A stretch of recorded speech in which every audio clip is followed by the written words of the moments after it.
Reverend Dr. Michelle Morris joins us today to discuss affordable housing on church property.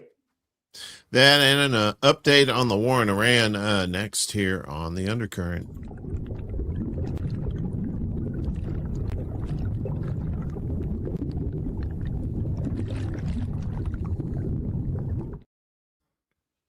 Good morning. Good morning, morning.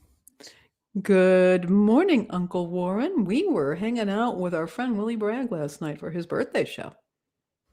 Yeah, Willie, the last of the 69 babies this year. I mean, I know there's more, but The those only are ones that you get. matter. The only ones that Yeah, matter are right I here. know it's like January, February, March. Boom, boom, boom. And I like That's it that Willie is, I'm February 5th and Willie is March 5th. Yeah, I'm the 15th of January, right smack dab in the middle of a cold, dead winter. That's a good time to hatch a kid. But that's what my parents did. Those sons of guns, those sons Those of crazy biscuit. kids. Yeah, you talk about the summer of love. That was the winter of our discontent. Was It absolutely was. they're like, or that's like they got in an argument, they made up, and then 9 months later, I came along and like, damn it, I forgot about that. Even though she's like that big. Anyway, how's everybody doing? How are you doing? I am doing just awesome. We had a crazy storm here this morning. I was in here. This place was rattling. It was shaking. It was something else. Yeah, we had a little rain the other night. It may have been a part of that stuff. This weather during the winter has just been bonkers. The Northeast just getting hammered. Yeah. Parts of the South getting hammered with those ice storms and tornadoes too. There was some of that like a few weeks before that too, like around Indianapolis, just crazy apocalypse stuff you might see during the summertime, but now it's like, nah, this winter sports too, here we go. And it's just, it's crazy to see Speaking it of in winter. apocalypses, we're gonna be talking about that today. Yeah, I know, right? Yeah, So we got a lot today. A lot of fun stuff, but yeah.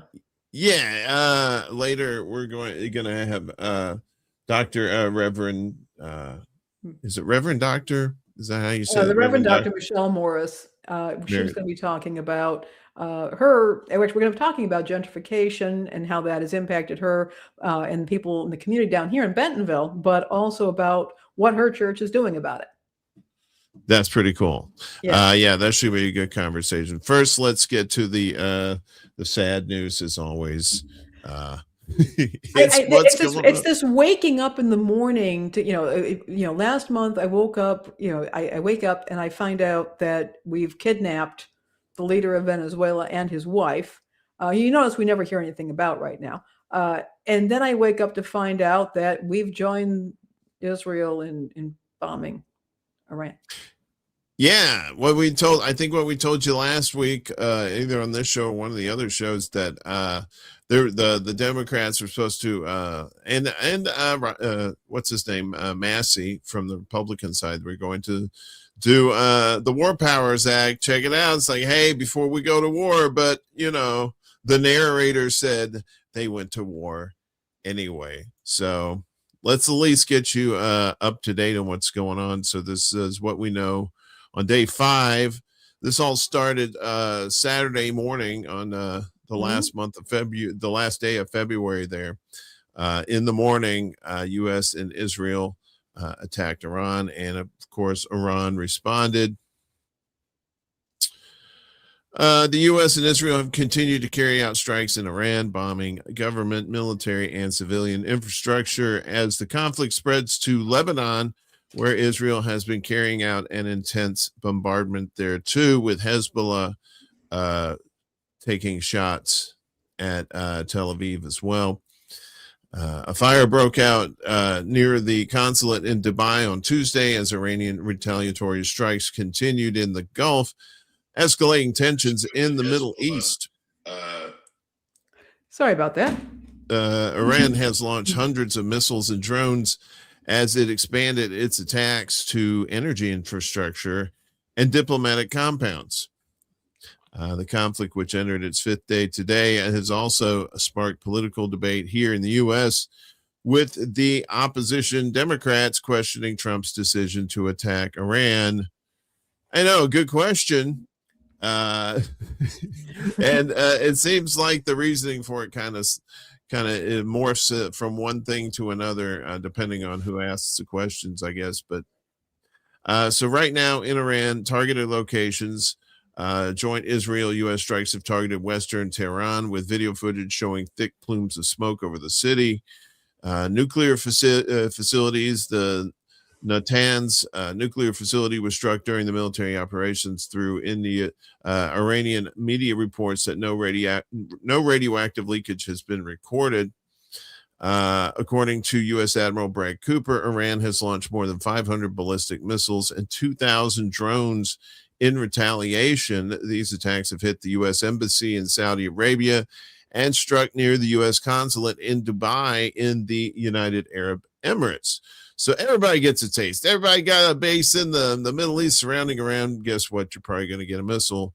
A lot of these already have.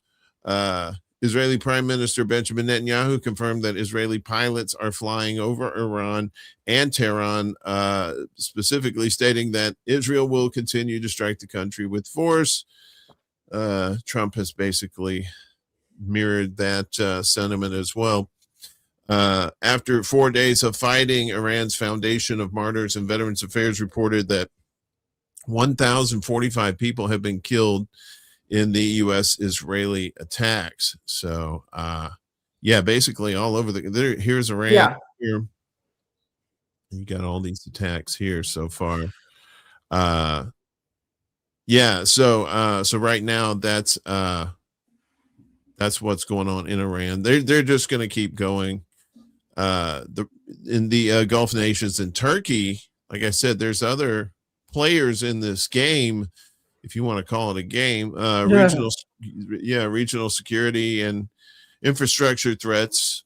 So Iran has launched strikes on energy infrastructure across the Gulf and warned that it will target all economic centers in the region if U.S.-Israeli attacks continue. I know a lot of Iran was attacking a lot of hotels and apartment complexes because the troops that were on the bases didn't want to be on the bases, so they went back to their off-base homes, and Iran, of course, knew about that and targeted them as well. So when you hear about like the hotels, like, why would they do hotels and stuff? That's probably the reason that was their reasoning for doing that. So I'm not my opinion. I'm just telling you what they said.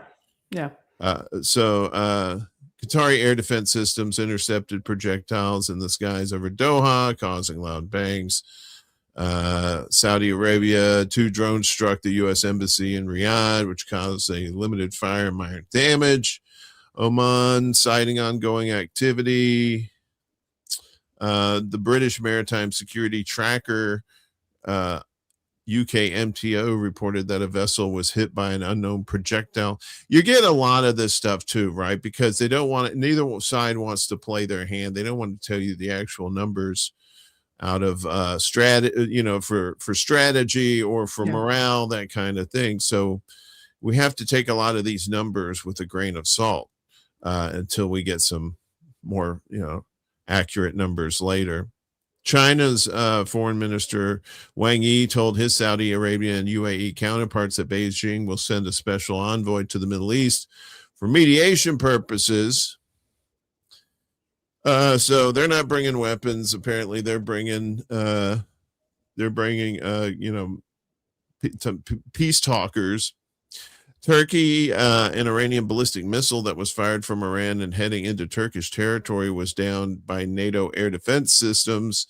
That's according to the Turkish Ministry of National Defense. And that's basically it. Attacks in Israel.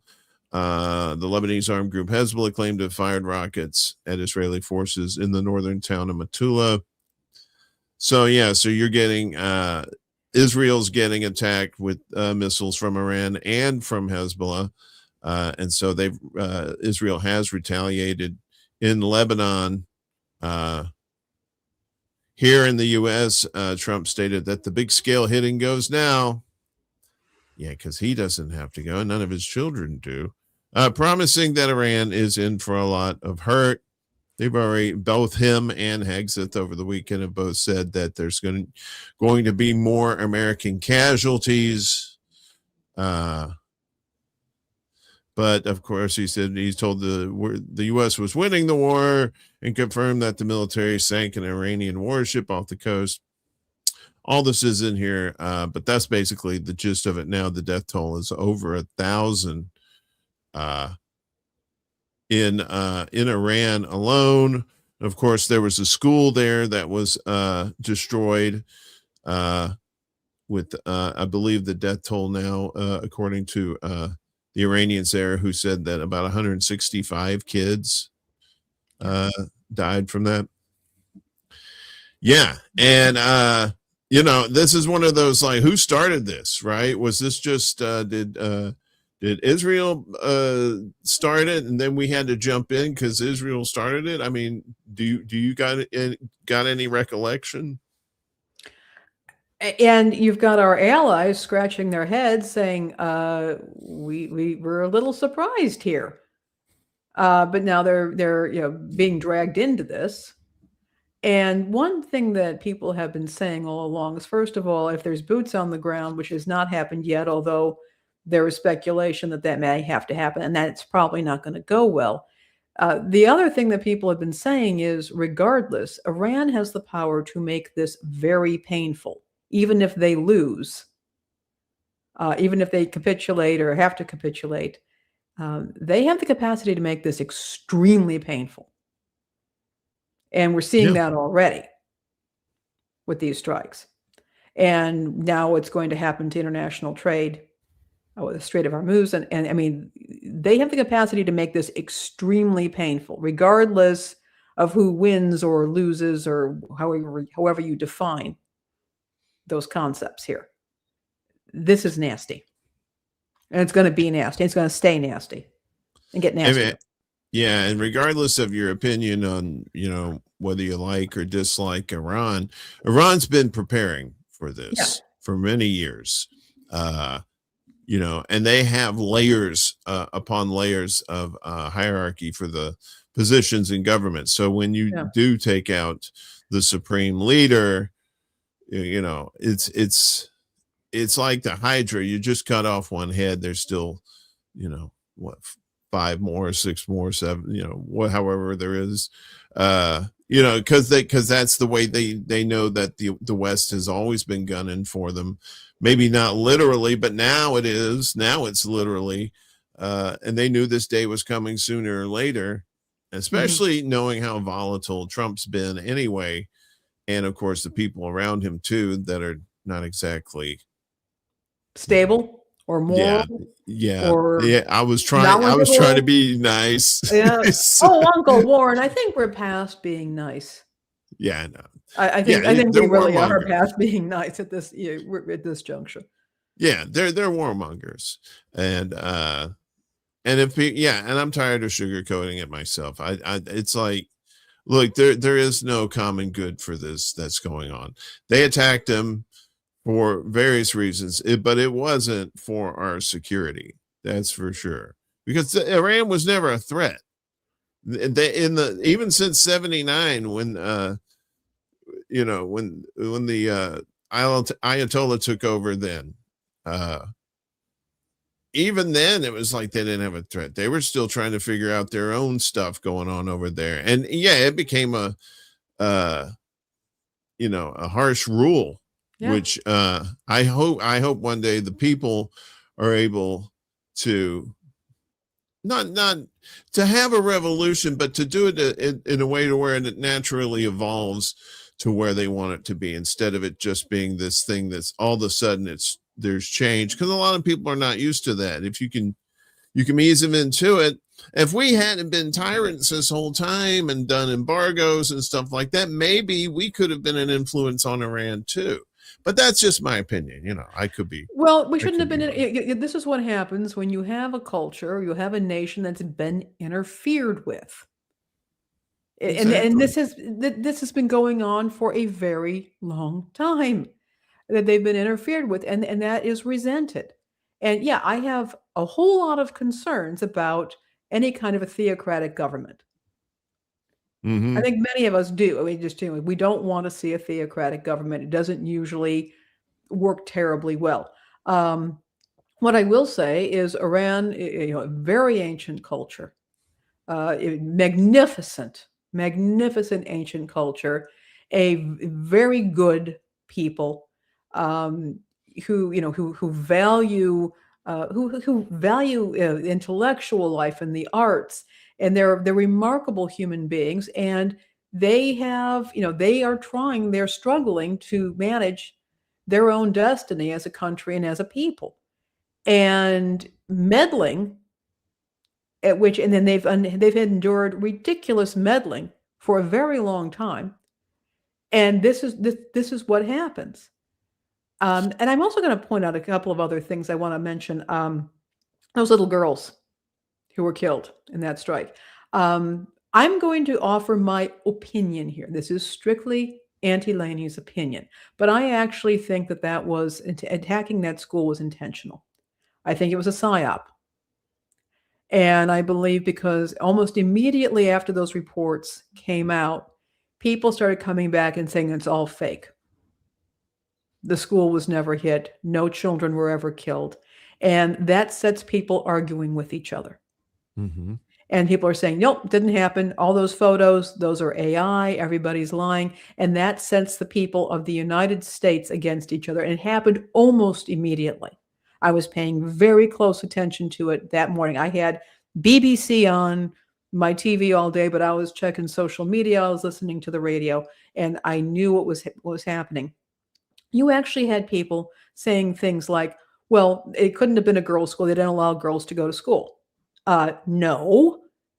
Iran has very open education for women. That's Afghanistan.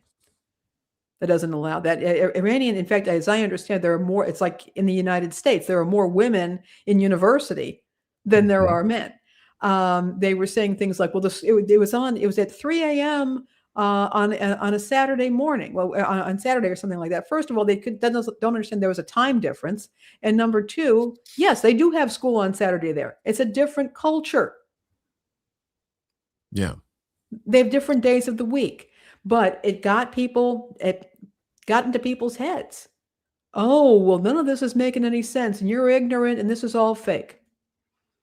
And so there was a full-on psyop, and they were perfectly willing to kill a bunch of little girls in that process. Yeah, I heard one story that there was a missile battery nearby the school, and that a missile went up and it fell down on the school, like they bombed their own school. I heard that one too. And it was, and I saw who the reporters were, or who the YouTube people were, and I look at their little background, see where they're from. A lot of them said Fox News. I'm like, I don't need this bullshit, right? No. You know, it to me, and this is my opinion, it makes perfect sense that it was Israel that hit that school, because they've done it in Gaza numerous times without shame. They say, Hamas is there. Hamas is there. In this case, they were saying, oh, there was like some sort of military or some sort of stuff there that they were going after, that they weren't trying to hit the school, and it dead on hit the school. It was ridiculous. This is, I mean, I saw the burial services and the little girls in their little shrouds with the flowers on them. And all right, that's it. No future for those little girls. No. And but it's a very useful psyop to keep the American people arguing with each other. Oh yeah. Yeah.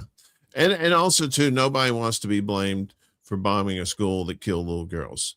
I mean, like, if you look at it from a political standpoint, nobody wants to be that. And that's why they're desperately saying, well, this wasn't us, this wasn't us, this wasn't us. So, Well, we had no problem. There are white supremacists in the U.S. had no problem bombing a church and killing little girls.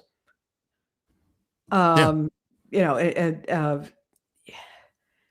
So children, child is a category. It's like women. It's a category. Oh, we're going to protect children. We're going to protect women. But suddenly, when it's serving a political purpose, they're just fodder. yeah, yeah, yeah. You're.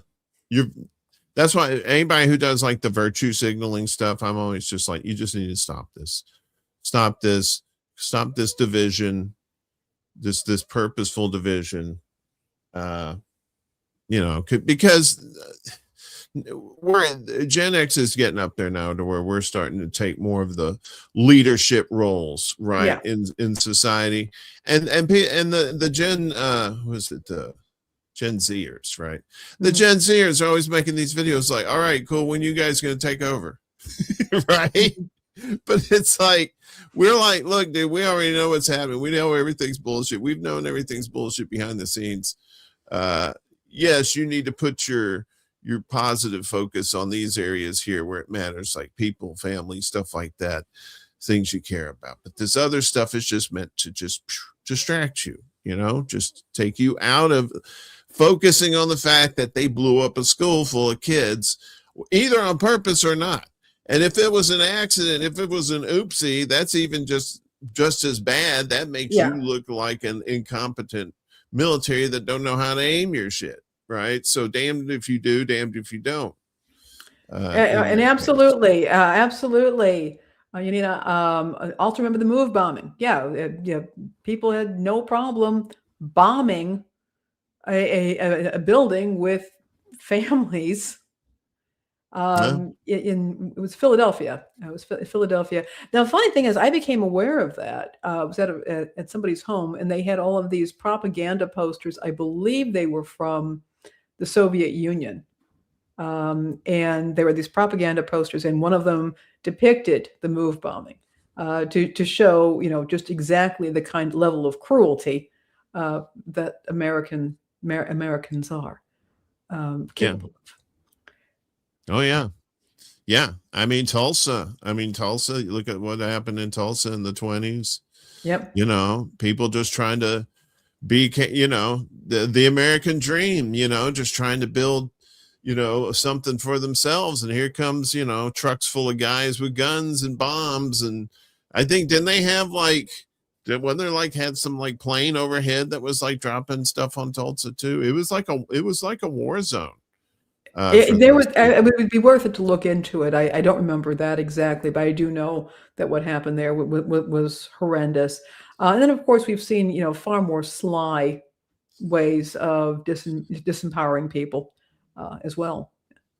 And we're going to be talking. We're going to have some more stories about this kind of thing later on. In fact, we've got a story that's kind of, been under the radar, but I want to share it about immigrants being able to get SBA loans. So we're going to be talking about that later. But I do see our guest has arrived. Yes, there she is.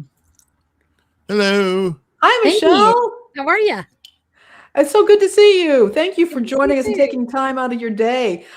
Folks, I wanted to introduce you. This is the Reverend Dr. Michelle Morris. She is with First United Methodist Church here in Bentonville, where my family attends. I know Michelle. We've hung out together a few times. And if you want to go check our show notes, which you will find you can find that link to that underneath our video stream here on YouTube. I'm also sending this out to the comments.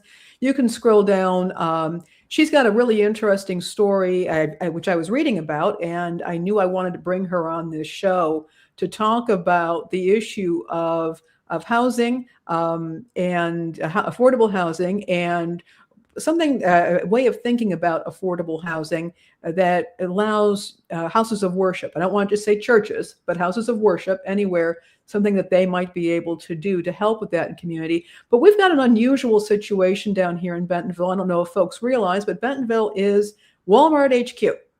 And it has absolutely developed. My family, we've had some serial migration down here.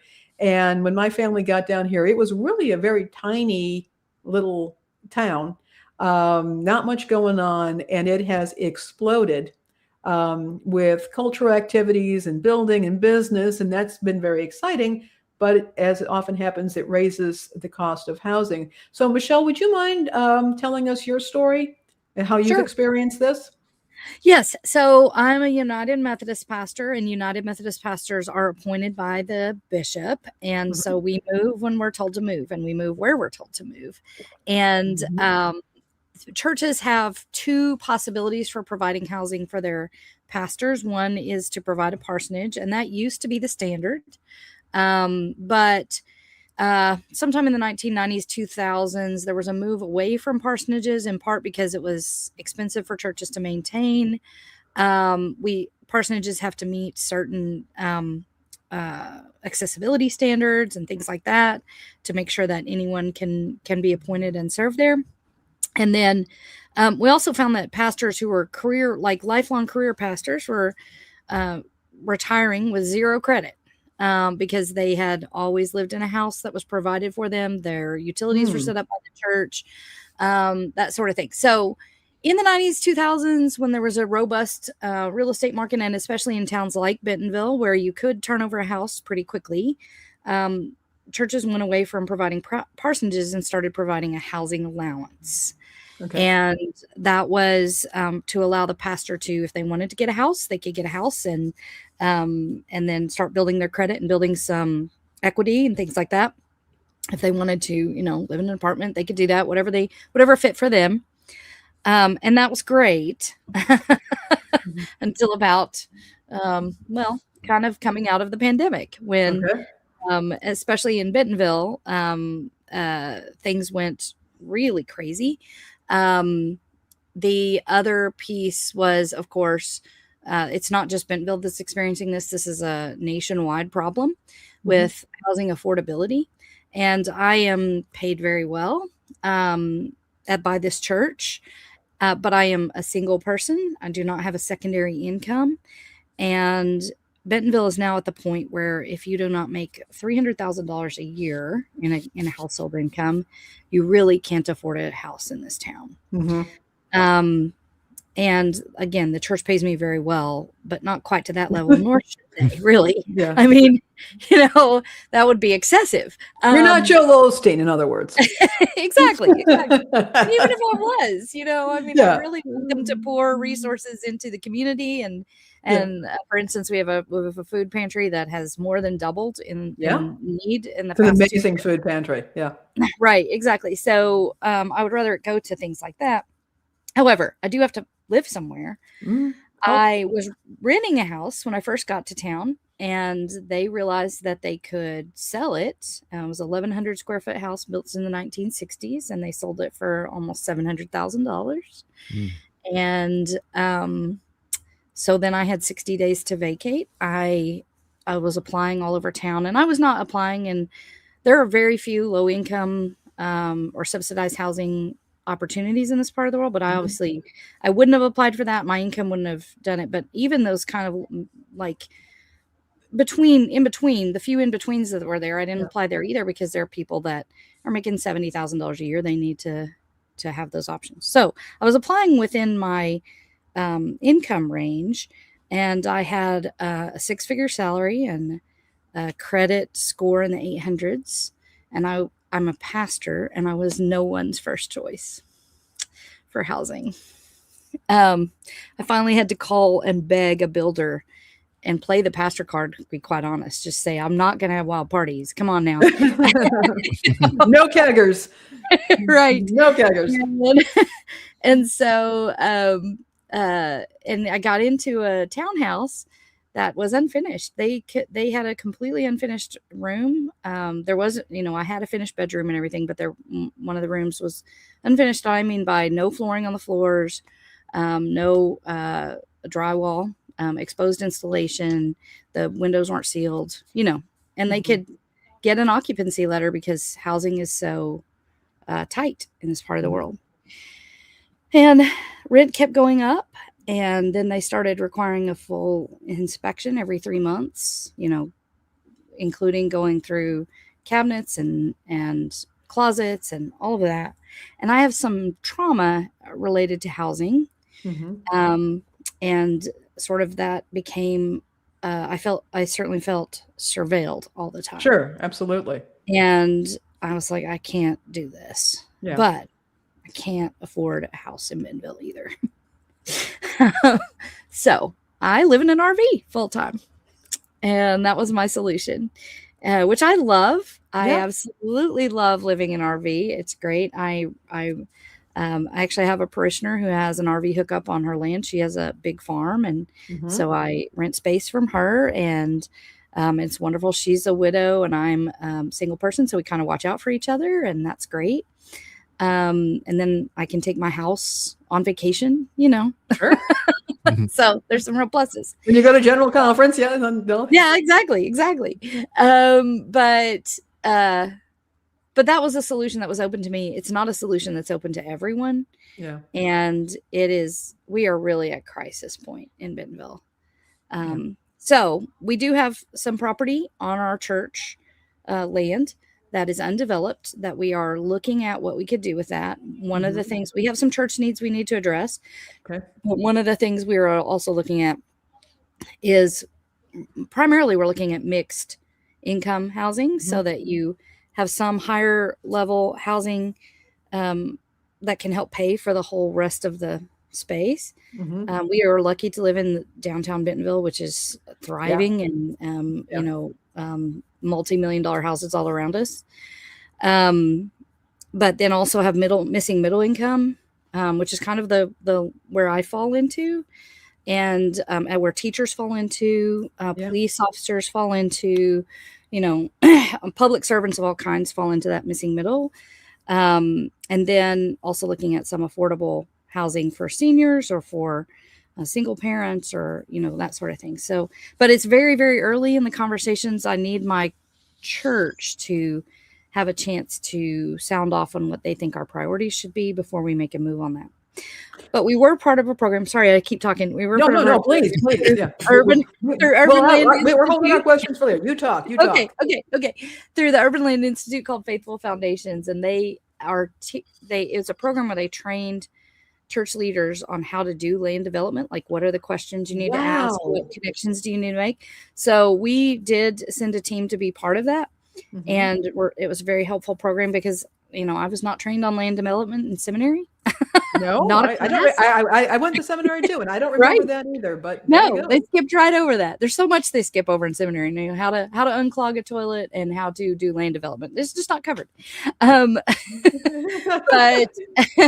But anyway, so we were part of that program, and one of the things that we learned as part of that is when we started out, they knew that there was 5 square miles in Northwest Arkansas of undeveloped land owned by religious organizations. I think by the time we were finishing up that program, they had discovered that it was closer to 7.5 square miles, and they were discovering more and more and more. So there is a tremendous amount of undeveloped land that's owned by religious entities, and really could be a way to help address the needs of our community. So anyway, we're part of that conversation now. I think that's great. One of the things I wanted to ask you about, would then the church, if this comes to fruition and the affordable housing project goes through, would the church continue to own that land and then manage it as a landlord, or how would that work? There's a lot of different models out there, and that's another thing that we will look at as we're having conversation about what our priorities need to be. My own personal opinion is that we should never let go of ownership of the land, because you never get land back. But you can have a developer come in where it's basically like a land lease, right? Okay. They lease the land and then they do the development on top of it, and we could set some parameters around that. We could do a kind of mixed model where we do the building, but we have there are nonprofits that manage like building projects like this, so they would take over like the maintenance and the finding the people to rent and doing all of the paperwork and that sort of thing. Or we could completely take it on And then in that case, we would need to hire staff that was specifically managing that whole area. That I'll be quite honest, among the conversations that I've had, that's the one that people tend to be least interested in. But we have yet to kind of see what will unfold as we do this. Like I said, it's very, very preliminary conversations, but right now that means that all of the possibilities are on the table. So, yeah. What kind of housing would you do you envision, like, realistically, and what kind of housing would you really like if you could get it done? It's an interesting question. we have a neighborhood to match, and as I mentioned, we have multi-million-dollar houses all around us. But we also have tremendous amount of need. So the tremendous amount of need would imply something like a big complex, right? A 3 or 4 story complex out there. The neighborhood implies something like you can build townhouses. They're quadplexes that look like very large homes, right? And we could do like 3 designs on Central Avenue is our main, like that kind of thing would match our Central Avenue facing side of our church. So you could actually have 4 rental units in what looks like a really large house. So that would match our community, as far as, sort of the vibe of that side. The Second Street side is very different. We're across from an elementary school. We're right at the point where retail starts to come in right there. And so Second Street has a completely different vibe to it, and we're boxed in between those 2 streets.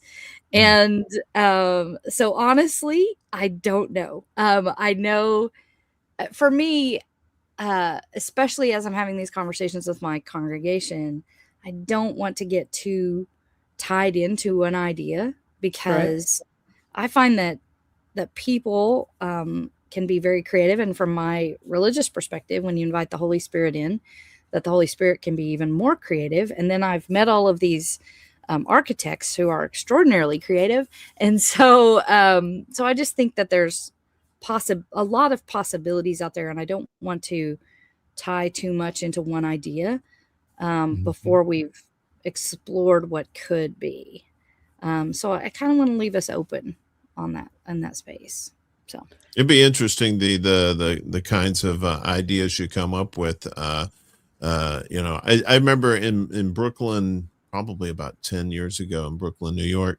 This wasn't for housing, but this was more like a small business thing. They had taken these containers, right, from the container trucks, and converted them. Like they had little shops, they had radio stations, stuff like that. And the point of that is like the ingenuity of people to do with as much as you can with as little as you can to help as many people as possible. It's fun going through those ideas of how you can do that for people like that. That's pretty cool. Yeah. And there's really a lot of creativity.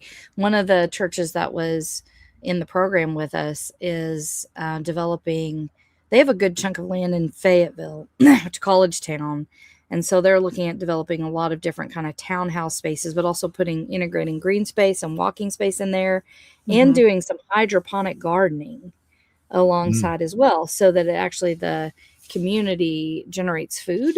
And their church has a food pantry like ours does. So their hope is, to, develop those kinds of skills and teach the community how to do hydroponic gardening, and then have the food available to distribute to the food pantry.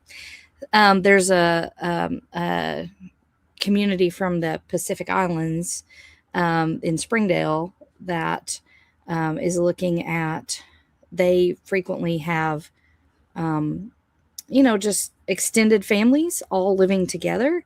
Okay. And sometimes because they are a an immigrant population, they get into they find it's hard to find housing. And Right. so kind of some transitional housing as people come in, and that they can provide a landing place while for multi-generational families while they figure out where they're going to actually be able to move into. So there's just a lot of different things. There's one church that was only looking at helping single mothers. Okay. Well, actually, it was single mothers and elderly widow women, so that they had a community together.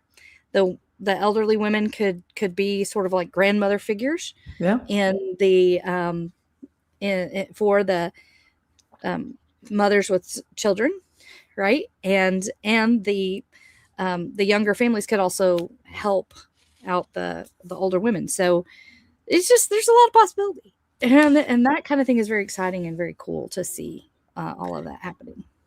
It is, the great evangelist Amy Semple McPherson, when she began her career, she was a very famous Pentecostal minister who actually revolutionized getting religious services on radio, but that's a whole other topic. But one of her early ministries was to partner single mothers with older single women or widows. And so the young women could go out and get a job and support themselves and get career experiences, while the widow or the older woman would take care of the child, provide childcare.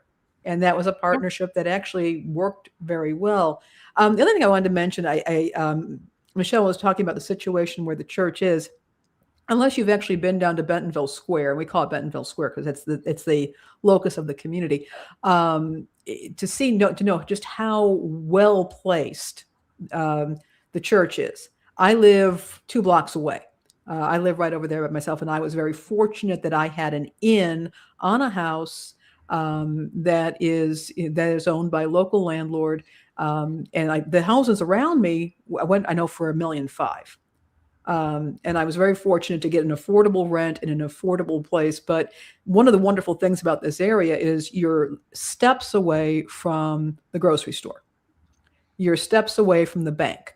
You're steps away from community workplaces like the Ledger. You're steps away from the park and green areas, so you can actually move around. And there's trails. There are restaurants. There are shops. There are near Bentonville City Hall and the library. Everything is right there within steps away. So not only, and sometimes I see these housing developments, they put them way out. They want to hide these folks away. And they're not really part of the community. They're marginalized if if they don't have public transportation. The public transportation down here is shaky. These folks are really isolated, and this church is right where everything is happening. And for folks who need affordable housing, not having to spend 2 hours a day or paying for Ubers or whatnot would make an enormous difference in their lives. Absolutely. Yeah, there's an organization that's actually, they were gifted property downtown years and years and years ago that specifically works with women who are fleeing abusive situations or fleeing trafficking, having been trafficked, and they have children. You have to have children to go there. And they get 2 years of living in these apartments. They're each given a little apartment, and they get 2 years to kind of get their feet underneath them. They could do therapy. They can enroll in school. For work, they get all kinds of life skills training while they're there. And then at the end of the 2 years, they're ready to go out. Yeah. And they cannot, they've lived downtown for 2 years and there's nowhere for them to go. And so it means uprooting their children, taking them to new schools, potentially, like most of these women don't have cars. Now they have to find a car to get to a job that they've been able to walk to up to this point.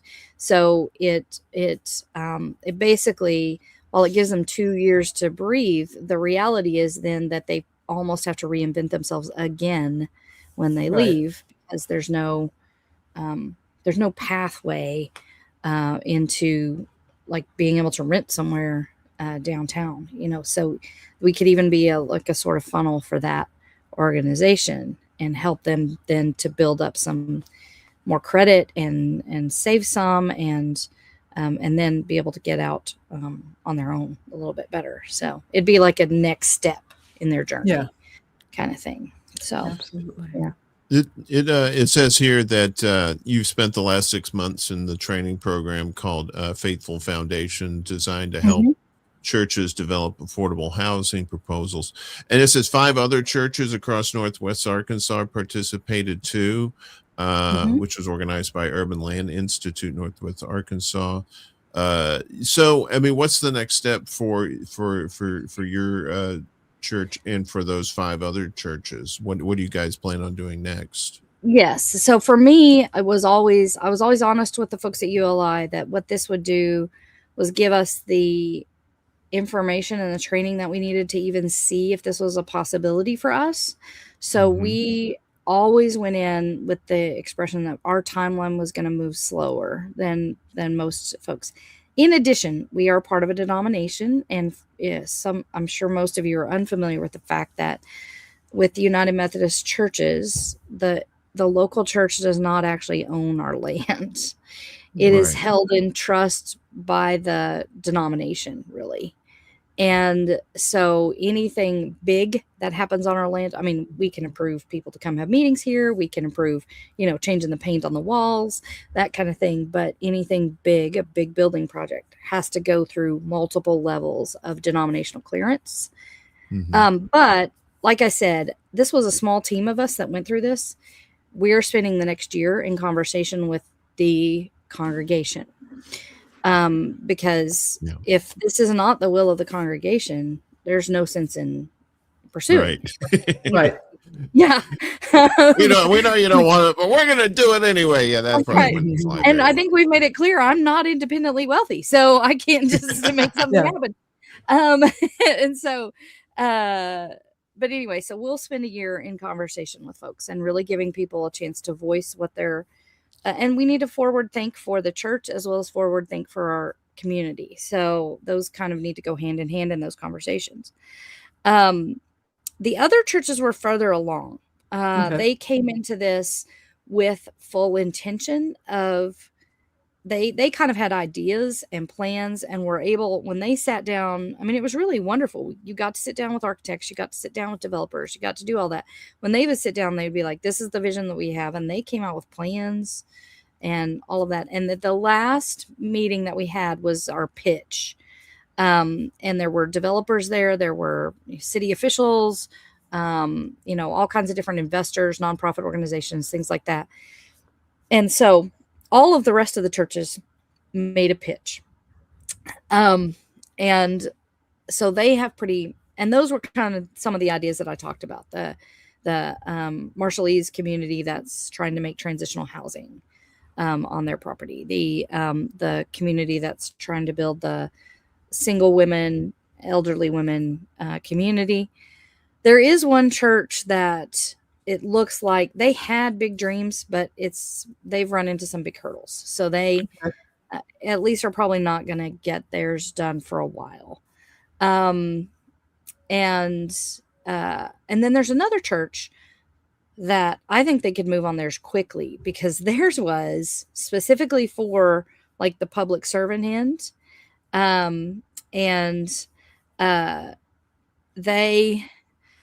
They're going to build a house at a time, and the people actually get a loan for the house. And they own the house, but the requirement of owning the house is that they have to sell it back to the church. Okay. At a certain percentage increase, right? Like, I think I think the increase depends on the number of years they spend in the house up to a certain point, but that allows them to have a house that they own and they build their equity and they build all of that. And then they have this guaranteed sale back, right? Because they sell it to the church, who then turns around and sells it to someone else, right? And so the church maintains the ownership. The church owns the land and sort of has kind of the built-in, like they know they're going to be buying these houses back, but they're building a new house when they sell the house, they build the next house, right? and then sell that house and then can build the next house. So they're sort of inch by inch funding what will probably be 12 to 15 houses on their property that people will own and will be able to move out of and maybe move into another home at some point. So really creative, cool idea on that end. It really is. I love the creativity, and I love the fact that, not every community is the same. Not, different communities are structured differently. There are different, and then also the cultural differences that you pointed out. Right. I'm from Chicago, where we do have a lot of immigrant families, and some of those immigrant families practice, the genders are separated, and what they will often do, we have a lot of what we call 2 flats or 3 flats, which are basically relatively large apartments, but they're stacked up on top of each other. And they may even have a common area where you can go up and down the stairs in the back that's enclosed, something like that. But you see a lot of Muslim families, for example, who live in these homes, so the ladies can have their space, the men will have their space, and that sort of thing. They can separate things a little bit more, giving everybody privacy, but the family is together and living together and supporting each other. So, that's one consideration. Some people may need ranch style housing. They may have people with disabilities, oftentimes will want something that's all on one level.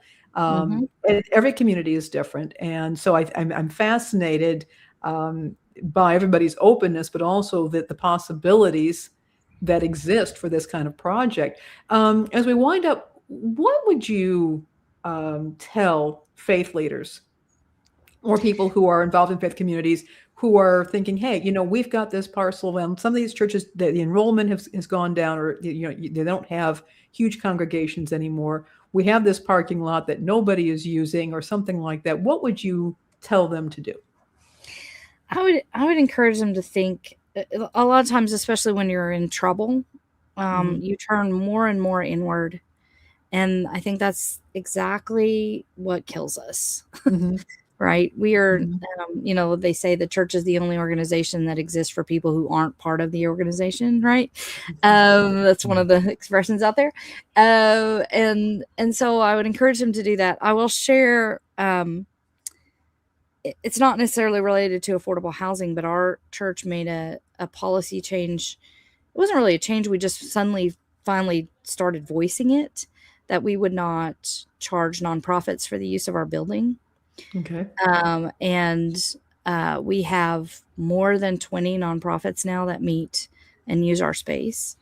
And because we are downtown, we also have a parking lot that is used all the time, and is always full. And in fact, yesterday I was coming back to the church for a meeting, and I had to park 2 blocks away from my own church because there were so many people in our church building and so many people using downtown. And sometimes people have said, shouldn't we charge for our parking? Shouldn't we do that? And I'm like, no. This is a gift we have for the community, and we should give this gift to the community. And does it cost us? Yes, it does. But also what it does is show hospitality and warmth to so many people now. I mean, the number of people that come in our building in this community that feel warmly welcomed and received. And I mean, we have nonprofit leaders that start crying when we tell them they can meet in our building and there's no cost. And just to be able to provide a home like that, I would encourage people who are feeling desperate to start thinking about the home they can be with the property they currently have. Okay. And then also tell them that there are a lot of ways to make things happen on your property that don't actually cause you a lot of cost. Okay. And that's good. If you would start exploring what those possibilities are, and there's some folks out there that will try to take advantage, but there are legitimately nonprofits that will come in and build on your property, and you can maintain the ownership of the property, and they will build it, run it, and you get the benefit of providing the space to help the community, and a built-in neighborhood right next to your church. Right? Well, that's you one way to know, get them to church. That's for sure. It's like, well, you're right right. next door. You have no excuse. I mean, you're Come already on. parked here, right? You're already parked here. Right. Exactly. So, we have coffee and donuts. Come on over. You know, I'm there. right, right. So I just encourage them to think about that. The other thing is there are some churches that are just the last little bit. There are some churches that are doing pretty well. Our church is doing pretty well. And what I'm having to tell my church is there's still a cliff coming. It's the once the boomers and the silence pass away, Gen X down are still as generous as boomers and above are, but we do not exclusively give to one organization anymore. Right. And so the church is being supported alongside the American Heart Association, alongside, the local nonprofit that's helping out women, abused women. Everybody's trying to get the same piece of pie there. And, right. And so also being creative about what you could do with your property means that you can also come up with other ways of generating income. And if you can generate income that also is a deep service to your community, that doesn't draw your nonprofit status into question. Because that's always a tax concern that people have. Yeah. And it helps you actually fulfill your mission. So, gosh, yeah. Do that. So do unto others. All that, all that exactly. Exactly. So I just encourage churches to start really thinking creatively about what's possible and what it could mean for us to be those kinds of entities in our community.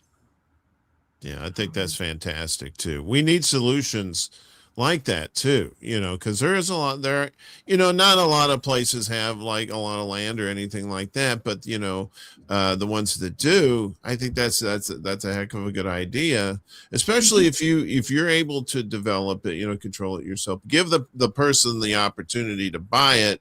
But like you said, if they sit under the rules that, if you sell it, you're going to sell it back to the church. Right. Yeah. It's that way you're not doing this like, what do they call it? Buying it low and selling high, and then, treating it like investments instead of the actual homes that are needed for people to live in like that. So that's a great alternative. And I wish you much success on that, and come back later when you guys get some ideas and, part 2, tell us how you're doing it. I'd love to hear. Yeah, I'd love to do it. And thanks for the opportunity to share this story. I think it's important for people to be thinking about and talking about. So, yeah. Well, these 19 so much, people, Michelle. These 19 people that are watching, they're all on parole, so they get they're court ordered to watch the show. So one of them was raised United Methodist. I saw it in the comments there. Yeah, so. There's always one of those. There's but he's not always one of theirs. There he is. There's our friend Willie Bragg. Willie Bragg shining up the apple for the teacher. Yeah, we know what you're doing, Willie. You stop it. Well, thank you so much. We really appreciate you coming on, and like I said, good luck to you. Thanks. All right. Thank you so much, Michelle. All right. That was awesome. That was awesome. I was really looking forward to this, and we've been planning it since last fall. And it was just absolutely awesome to see her and have her on the show. It was fantastic. And I'm looking forward to hearing more about what's going to be happening. Yeah, I love it when people when good ideas come together with common sense like that. And she's the good thing about it too is she's not diving into one idea. Yeah, right. They're pondering, they're thinking through different choices that they have. And it's like every location is different. You can't do the same thing in every place, so you have to come up with your own plan and solution at your own place like that. So kudos to her. And what she also pointed out, I mean, it's great to see that there's organizations that are doing that, are providing the information. They're not just rushing head in, because there's so many, there are good intentioned people out there, even good intentions organizations who think, oh, we see a problem here, we're going to dive in, and they make everything worse. And so that's not what's happening here. They're actually working with experts in the legal aspects, the contracting aspects, all of that. And yeah, we're gonna thank you, Yanina. We're gonna clip this. I'm gonna actually, after this shows up, I'm gonna clip it. And we're gonna put it up as a longer segment than our usual shorts, because this is the kind of stuff that people need to hear about and learn about. Mm-hmm. And I'm hoping folks will get inspiration. And again, you don't have to be a Christian to do this. This is a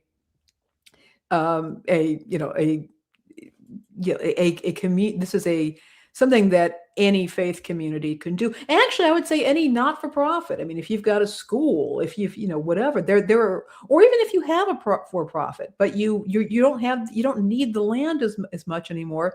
Do you want to sell it to a developer, or do you want to transform it into something that serves a community? Here's the inspiration. This is the inspiration for that.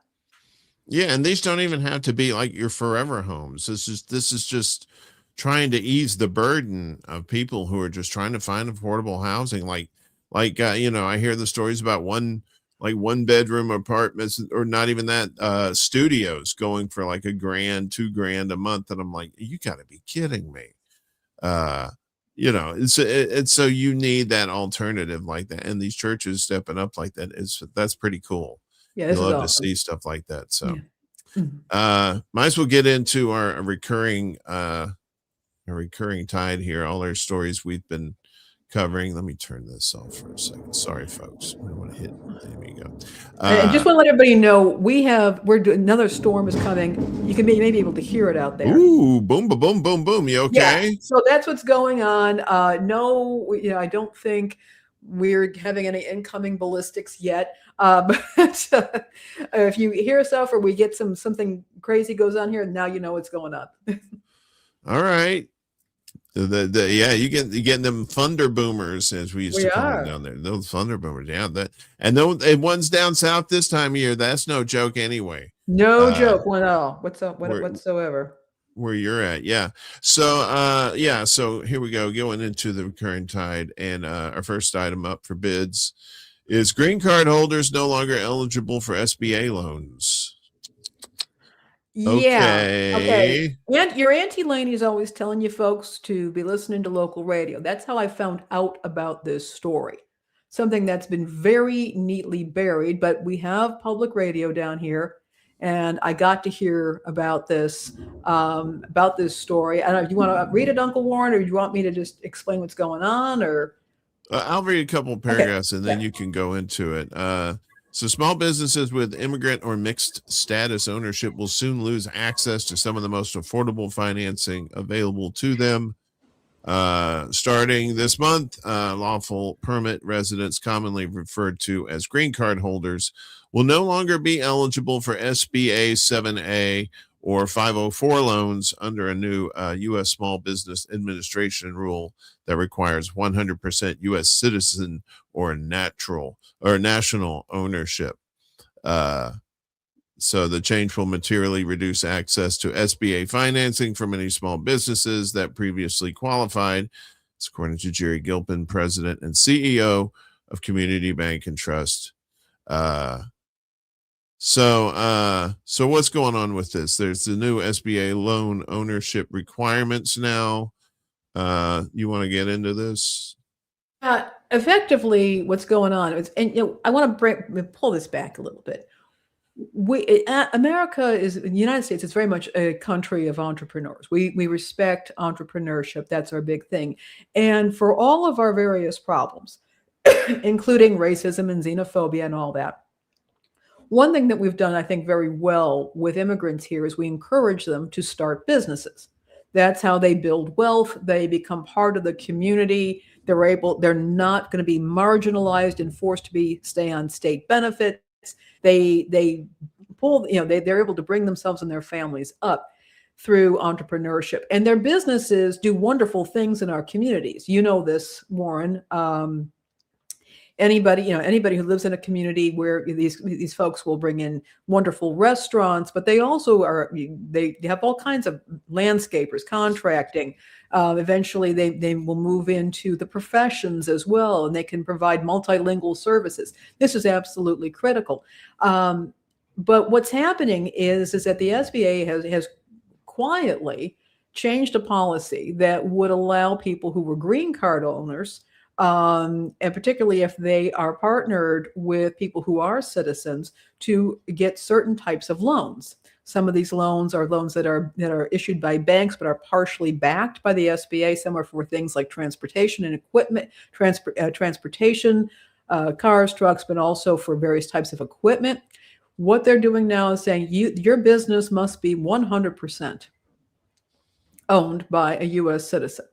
So you might have a situation where somebody, they're legally here, they meet they have cousins here, they have family ties, they want to start a business together or grow their business together, and they are not going to be able to do that at this point. They're effectively kneecapping legal residents here in the United States from doing the one thing, well, one of many, but they're one thing that really, really helps immigrant populations thrive. And they're being kneecapped. Yeah. And for why, I have no idea. Right. I mean, we know why, Uncle Warren. Well, I mean, we know why. We do, but I mean, it's going to become more blatant too as we go along. This says business owners who are in the process of applying for an SBA loan and expect to be affected by the eligibility change should reach out to their lender as soon as possible. So yeah, if you're listening to this and you have a green card, you talk to your lender post haste, because this stuff seems like it's moving quick. Ask whether there are steps you can take to move the application forward and whether they can provide an estimated timeline for the approval. For those who have not yet applied for an SBA loan, it's unlikely that you'll be able to submit an application and receive approval before the rule takes effect. In that case, you'll need to explore alternative financing options. So that's what is going to happen, is they're going to have to find these alternative financing options, and that's where your predatory lenders, they like to sweep in, and take advantage of people's desperation like that. So they have to be very aware of that. Yeah. So here we are, and the only reason I knew about it was because I pay attention to media, and that we still have here in Arkansas, or Northwest Arkansas at least, a public radio station that can provide that kind of coverage. And it is a deep concern that they have chosen this time to reverse a policy that has worked well for the immigrant community. And here we are. Well, Lainey, if you weren't scared of AI enough, this one was not one that kind of did really trouble me, among other things. So LLMs can unmask pseudonymous. Like that. Yeah, I know. They make us feel stupid. These sons of bitches. At the scale with surprising accuracy. So you trying to be pseudo, you're gonna have some hard times. I know how to say it. I just got lazy. Burner accounts on social media sites can increasingly be analyzed to identify the pseudonymous users who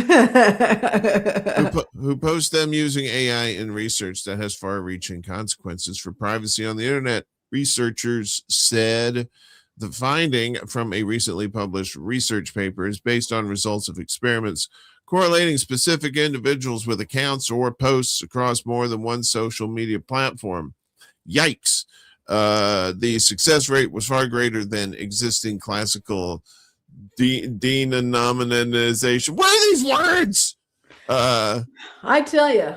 They made that shit up. You're speaking in tongues. Word. You got some religion, you're speaking in tongues. Denominalization. Bullshit words that relied on, we keep it real here at the TU. You know what I'm saying, dog? Yeah. So Deanopolis works that relied on humans assembling structured data sets suitable for algorithmic, I know that one, matching, or manual work by skilled investigators. Recall, that is, how many users were successfully denopolized was at 68%. I say that word. I refuse to now. Precision, meaning the rate of guesses that correctly identify the user, was up to 90%. So this is crazy, right? I know what you posted last year. The findings have the potential to upend pseudonymity, an imperfect but often a sufficient privacy measure used by many people to post queries and participate in sometimes sensitive public discussions, while making it hard for others to positively identify the speakers. The ability to cheaply and quickly identify the people behind such obscured accounts opens them up to doxing, stalking, and the assembly of detailed marketing profiles, of course. Got to make that money. That track where speakers live, what they do for a living, and other personal information. This measure no longer, this pseudonymity, you can't hide your lying eyes, is basically what they're saying. You can't hide no more. AI is going to find you, and they're going to get you, and they're going to, put you out there, all your warts and all. I mean, this is nothing new. People have always been able to use IP addresses. I mean, there's a lot of things that people can do to try and track somebody, but this is acceleration. It's been accelerated. And I don't know that there's much that can be said other than maybe people shouldn't be putting too much of their business out on the internet. Yeah, that's right. That's one real possibility. It is unfortunate that so many people feel that have the need, and I'm not saying they're feeling, they have the need to bring highly personal matters online because they can't get access to, say, real medical or legal advice or something like that. But that here we are. And what we're seeing here, this could be used in some very devastating ways. I mean, they were talking about, there's the data profiles. There could be legal matters where attorneys could be pulling that information. You have a child custody case. Think about how that could be impacted by this. In stalkers, yes, there is all that. But I think at this point, we have to acknowledge that even straightforward, simple questions about things can be used against us. I would point out a couple of things. We still do have these places called libraries. And while it is true under the Patriot Act, they can still evaluate your checkout records. But this is why with the kind of, I would say, one-way sources of information, where you go into a library and you find a journal or a book that can give you the information that you need. Or sometimes many libraries, I don't think they still do them, but we had these things called pathfinders, where if you had a legal question or something like that, you could actually take out a one page and it would tell you exactly what resources in that library could help you answer your question. That's cool. The other thing that we used to have is that there were hospitals that had these phone services where they had medical information, libraries of medical information. You could call in and you say, I want this tape, I want this message on this topic. And you could actually listen on your phone to a tape that would explain this medical condition or things that, that you need to know about. So there were things like that worked one way, that would give you information on demand if you needed it. But you weren't subjected to the level of tracking that is going on right now. Maybe some of those old ways that use some of these legacy technologies might not be a bad idea to go back to. You remember from Pueblo, Colorado, when they used to have the information service where you would get this little catalog in the mail and you could order little booklets on any topic. Yeah, what was it? The consumer information service or something like that. Yeah, Pueblo, Colorado, and they would have all and you could get this booklet and you could get information on any topic sent to you, or not any, but many topics sent to you. Again, we might want to consider reviving some of these services at this point, because I'm not so sure that it's all that good for people to be this I'm vulnerable. I'm very skeptical of putting like personal information into these chat bots and stuff and letting it spit out information because, not that I'm a bad guy, but I am a bad guy, but not like that. It's this one of those things. Well, if you got nothing to hide, what do you care? And it's like, well, I care because it's my business. Yeah. Just because you ain't doing wrong doesn't mean you want to share it with the world. It's your business. And that's, a lot of people will try to twist that into, oh, look, you got something to hide. It's like, no, this is just natural. Everybody has stuff that they don't want anybody else to know about for their own reasons. Yeah. And to have AI go through there and parse that kind of stuff and go through all your business. And then sell it to the highest bidder, who Yeah. then, then the highest bidder can then resell it to anybody else who wants it. And, you're talking about something that's very intimate, very private. You may desperately need information or support or whatnot. Absolutely. But this is not the best place. Consumer catalog. Yes. Pueblo, Colorado, 81009. Yeah. Right. 81009. That's one of those zip codes you don't really forget. I think you had to send a self-addressed stamped envelope too, as I seem to recall. Yes. Remember those? Remember self-addressed stamped envelopes? Yeah. Yeah. Yeah. You put a stamp on an envelope inside another envelope that you send to them. So then whenever they send you back something, they didn't have to pay the freight. So it was, it was like a good little relationship between you and the person back in the days. Now it's just, they don't do that. Yeah. But what's old is new, right? Nike, just do it. Oh, you like Nike, right? Nike, just do it. You know what they're just doing? They're just moving jobs to low wage regions of Indonesia. That's what Nike's just doing. Because just do it. Swoosh. Let's go down here. Where's this? Okay. COD. Yeah, remember that. Yeah. This is it. Okay. Yeah. Okay. So Nike says people who make its products should earn enough to live on with some discretionary money left over, or their employers should have a plan to get them there. The supply chain in Indonesia grew in places where the minimum wage falls short of one leading estimate for the living wage, while it shrank in areas that pay better. They said, that's the place for us. Let's go, boys. Nike says that less developed regions where it operates shouldn't be excluded from economic growth. Adding in a statement, growth and progress go hand in hand, but apparently not foot and sneakers, foot. Right. Yeah. So if you're among more than the 1 million people who make Nike sneakers and apparel around the world, the company says you should be able to support your family. You should earn enough to pay your living expenses and have some discretionary money left over. If your factory wages don't cut it, your employer should have a plan to get you there. But Nike's expansion in Indonesia over the last decade has directly undermined these goals.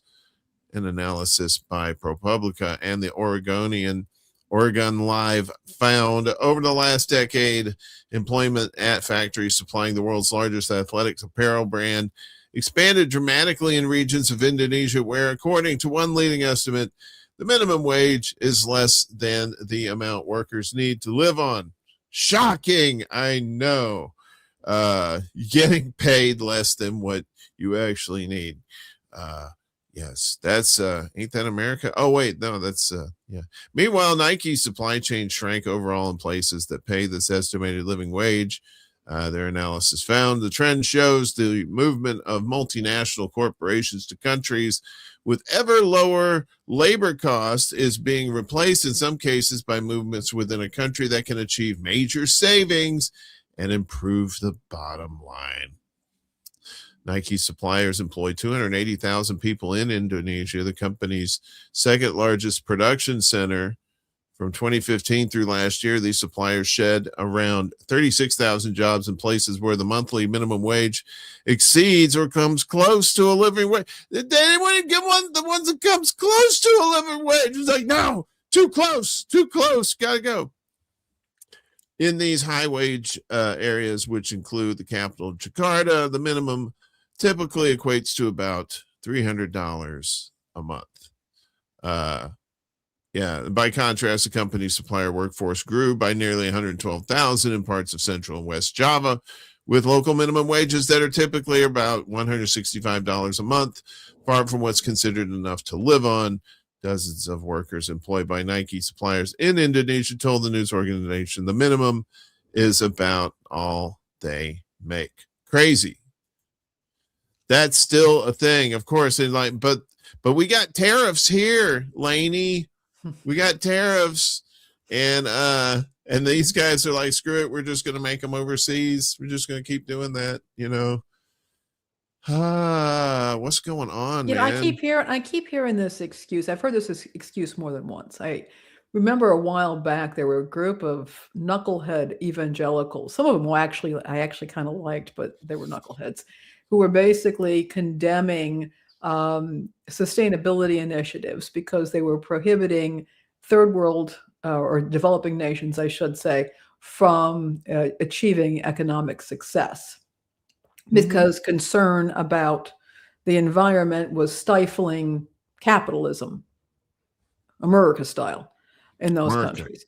I've also, and again, I've heard this before that, I remember when they were offshoring all the data centers, and I'm not back in the day when people were actually entering data, I'm not talking about the AI stuff, but data centers or call centers, they were offshoring them to India and other developing nations. And when people were complaining about this, they said, well, don't those other countries have a right to develop their economies? And it's like, well, okay, we're all about that. But funnily enough, you're paying them a fraction of what you were paying people here in the United States to do this work. And we have a bunch of people in the United States who are now out of jobs. Yeah. It's funny how that works out like that. Yeah, that's definitely for sure. Like this has been going on for years, right? Pretty much since NAFTA, if not before, shipping jobs overseas for this kind of thing, for all kinds of clothing makers, electronics makers, that sort of thing. And it's, unless you pay well, you're not going to bring that stuff back here. And they're not going to pay well here when they know they're going to pay a fraction of what they could pay Americans here overseas to do that. That's old. That's an old trope as old as the hills, right? So, we were talking about last week, the preachers at the Pentagon, right? Oh yeah. And now it's gotten even worse. I did not believe this story, Uncle Warren. I didn't either. Not. I heard it so many times, and then you sent it over, and I'm like, no, I don't believe it. And then I had to face it. Yeah, so more than one outlet put this out. So here we go. U.S. commanders want to make war with Iran as bloody as possible to bring about biblical end times. Officers report. So this isn't some nut with a tinfoil hat on. This is some guy in the military. In less than a week, the U.S. and Israel's war has rendered unfathomable suffering upon the people of Iran. Over 180 schoolgirls and staffers were killed in a massacre this weekend. Several hospitals have reportedly been struck amid numerous other attacks on civilians. But some U.S. troops are being told the bloodletting is all a part of God's plan. All right, here we go. At a briefing on Monday, as Trumpy unleashed what has been called a carpet bombing of Tehran, a combat unit commander reportedly told non-commissioned officers, NCOs, that the commander-in-chief was, quote, anointed by Jesus to light the signal fire in Iran to cause Armageddon and mark his return to Earth, end quote. That's a mouthful. The complaint sent by one of those non-commissioned officers was just one of at least 110 similar reports received by the Military Religious Freedom Foundation, or MRF, MRFF, MRF, since Trump first launched strikes on Saturday. in compliance with the First Amendment. The Department of Defense has long adopted rules against proselytizing within the armed forces, but under Defense Secretary and former Muppet Pete Hegseth, an evangelical Christian who has said the West must wage a, quote, crusade, quote, against Islam, Christian nationalist invocations in the military have become commonplace. So Mikey Weinstein, that sounds like some kid in a children's book. Hey, Mikey Weinstein's coming over to play stickball. Mikey Weinstein, the president and founder of MRF and an Air Force veteran who served in the White House of former President Ronald Reagan, told independent journalist Jonathan Larson that the group has been inundated with complaints from NCOs since Saturday, which all have one damn thing in freaking common. That's what it says in quotes. Our MRFF clients report the unrestricted euphoria of their commanders and command chains as to how this new biblically sanctioned war is clearly the undeniable sign of the expeditious approach of the fundamentalist Christian end times, as vividly described in the New Testament book of Revelation, Weinstein said. Many of their commanders, he added, are especially delighted with how graphic this battle will be, zeroing in on how bloody all of this must become in order to fulfill and be in 100% accordance with fundamentalist Christian end of the world eschatology. Bless you. According to Larson, who first reported on the MRFF's findings on Monday, the message had been spread far and wide as U.S. troops rained missiles down upon Iran. Larson reported that the complaints came from more than 40 different units spread across at least 30 military installations and have involved commanders in every branch of the U.S. military. Wow. One non-commissioned officer who did not identify himself out of fear of retaliation said his commander, quote, urged us to tell our troops that this was all part of God's divine plan, and he specifically referenced numerous citations out of the book of Revelation, referring to Armageddon and the imminent return of Jesus Christ, end quote. It's a crazy book, though. If you haven't read Revelation, it's wild. But read Ezekiel if you want real crazy and really perverted Ezekiel. Go. Ezekiel's got some. I went to seminary. Trust me. They got some UFOs and shit up in there too, man. They got big old donkey parts too. And critters, yeah. There's like all critters with eyes all over them and shit, man. Oh yeah, there's some wild stuff, and wait till you find out how he baked his bread. You know, good or bad, the Bible's crazy as hell. So everybody's got to admit that. So the NCO added that his commander had a big grin on his face when he said all this, which made his message seem even more crazy. Yeah, our commander would probably be described as a Christian first supporter, he said. He's been this way for a very long time and makes it clear that he desires all of us under him to become just like him as a Christian. But what he did this morning was so toxic and over the line that it shocked many of us in attendance at the ops readiness briefing. The NCO identified himself as a Christian, but emailed MRFF on behalf of 15 of his troops, which included at least one Muslim and one Jewish person. He said that their commander's remarks destroy morale and unit cohesion and are in violation of the oaths we swore to support the Constitution. Yeah, this is wild. So, Christians at this and the surface. Christian nationalism has long simmered just under the surface of U.S. military culture and has been invoked by presidents of the past, including George W. Bush, who referred to he referred to his war on terror as a crusade. I remember that. I remember he said crusade, and my ears perked up. I was like, boy, what? A crusade? That's not what you're supposed to say. But Hegseth, who regularly hosts Christian prayer services at the Pentagon, we told you about that last week, rails against secular humanism and the godless left, and has hosted the notorious fundamentalist pastor, Doug Wilson. You know the one, Dr. Everything Be All Right. Yeah, remember from last week? The guy who officiated at a wedding ceremony between a fixated pedophile and a very young woman? The very same. He also opposes the right of women to vote and calls for the U.S. to be a Christian theocracy. He had him at the Pentagon.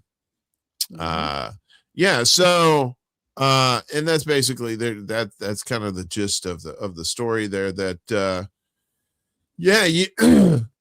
we always couch things by saying, hey, it's your religion, believe what you want as long as you're not affecting anybody else, right? Well, this may be a thing where it's affecting everybody else. Where it's like, okay, yeah, there are, they say there are no atheists in foxholes. That's true. But at the same time, when you're talking about, when you playing with the thumb nuns and you say 1, 2, 3, 4, I declare a holy war, that ain't like something you just throw around, like, because people go, oh, holy war, did you say? The other 2, 3, 4 billion super religious people around the world just like, okay, so it's like, that's why we have a separation of church and state, or we're supposed to, right? Am I crazy? I'm probably crazy. Here's what I'm going to say.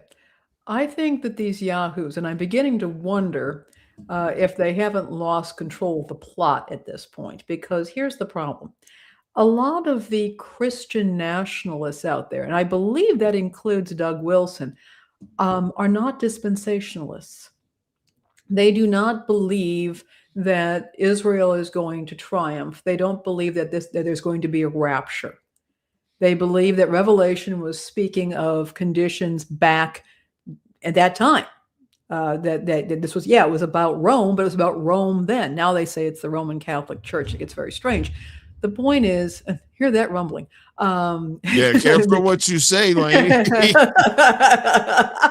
They're going to come strike me, the old whore of Babylon over here. But seriously, there are a lot of the Christian nationalists, the particularly nasty ones, by the way, who are, if anything, supporting Iran. They hate Israel. They're anti-Semites. They do not they hate the state of Israel because they're anti-Semites. It's not because of any concern for peace and justice.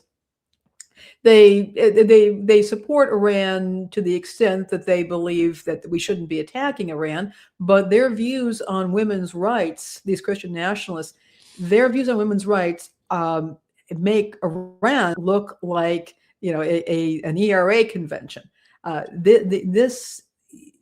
They do not believe, for example, many of the Christian nationalists do not believe women should have the right to vote, to work, to own property, to leave an abusive husband, to decide how many children they have. They are misogynists of the worst order. And so what they're doing here is by using this is biblical Armageddon language, they are pandering to one segment of evangelical and fundamentalist Christianity that is not reflective of the entirety of it. And they could end up pitting these segments against each other with this foreign policy snafu. Again, in a civil war context, that may be something that would be very useful. But if they're really trying to unite Christians, evangelical and fundamentalist Christians, under a masculine Christianity, by getting them to get on board with making things go boom in Iran and in the Middle East, they have really misjudged at this point, and there's going to be some additional blowback for them. Probably so. This could go anyway at this point. I wanted to throw this one in here. This is kind of, the recurring tide, but we have the various primaries going on around the country because we have the midterms coming up this November. One interesting race was down in Texas, where Representative Dan Crenshaw, at least at the moment, is out. You're like, who's Dan Crenshaw? And you're like, oh, it's that dude with the eye patch. I think he used to own BlackRock or something like that. He had like some sort of military stuff, right? I believe so, or I could be thinking of somebody else. Anyway, he's been boom, boom, da, boom, boom. I'm gonna mute this up. Yeah, bit of a shitty guy. Well, I don't know if this guy's any better. Probably not. Steve Toth wins Republican primary, unseating U.S. Representative Dan Crenshaw. Now, there's a possibility, maybe it says so in the article, that he could run as an independent in the, because sometimes that's what they do. So, you gonna go down? Okay. So, State Representative Steve Toth, beat incumbent Crenshaw for the Republican nomination in Texas's 2nd congressional district, coming one step closer to representing the Houston area seat. Toth opened, this is from the Texas Tribune. Yeah, ding. Toth opened a wide lead in the Republican primary on Tuesday as results came in and declared victory hours before the AP called the race in his favor. Congressional District 2 voters want a representative in D.C. who will stand firm in his convictions, fight for his constituents, and follow through on his promises. I won't be one of those people, but I'm pretty sure that they still want these things. I won't let them down. I added that last sentence. Not that I won't let them down. So he said that in his release. Toth's commanding lead was a reversal of fortunes for Crenshaw. And this is what I was surprised, because Crenshaw was like, he'd been in there for a few minutes. Who had in previous years sailed through the primaries with double-digit leads. The sudden overtaking comes despite Crenshaw having raised $1.3 million more than Toth. There it is. There he beat him by 15 points. I wonder who Crenshaw pissed off. Well, Crenshaw was also, he'd been kind of independent. I mean, he didn't always fall in line, and so I don't know if he's irritated people with that. Oh, he was a former Navy SEAL. That's who I was thinking of. I was thinking of somebody else as the BlackRock guy, but that ain't him. Sorry. I don't mean to. I try to get it right. So he's currently in his 4th term. Both of these, but that's the thing. It's like I thought Crenshaw was pretty far right, and I guess he wasn't far right enough. Yeah, exactly. So it says Toth is among the Texas Republican Party's most conservative members. Wow, if you're to the right of Crenshaw, that's pretty far right. Who have repeatedly questioned the commitment of leadership and Governor Greg Abbott to the GOP's values. So are they going after Abbott? The Conroe Republican framed the race as a referendum on the future of the Republican Party, an effort that garnered support from several conservative leaders, including, there he is, Ted Cruz, and Turning Point Action. Isn't that Erica Kirk's thing? Or is that? Yeah. Okay. Ooh, well, the stories, we could talk about that one, girl. You know what I'm saying? We can't do that here today, but maybe on a secret. We should have a secret Undercurrent show and talk about all these. I would love to, and I would love, that we could have some fun with that. Maybe get our friend Illan to join us. Hell yeah. Dish, tea. Let's have that tea. I know, that's what we need, a tea show. So I don't know. It doesn't say here. Okay. So Crenshaw clashed with Republican allies over several issues, including his support for Ukraine aid and the 2020 election results, which he voted to certify. Oh, shouldn't have done that. Crenshaw was the only Texas Republican incumbent in the House who ran without Trump's endorsement. Ooh, Kitty likes to scratch. That's wild, isn't it? Yeah. So I was a little petty adding that, but I was like, I never could stand Dan Crenshaw. I know this next guy is, if he won, he's probably going to be much worse. So yeah, that's the way I look at it these days now. If you win at anything in these elections for national office, you're probably some scallywag ne'er-do-well. What happened? Yeah, an angrier Dan Crenshaw. Yeah, that's exactly it. Willie Bragg. We got to get Willie on the show sometime soon. I know, right? We got to dive into the press pool now. As Buffalo Public Radio signal to go commercial due to federal cuts. See, that's what they wanted.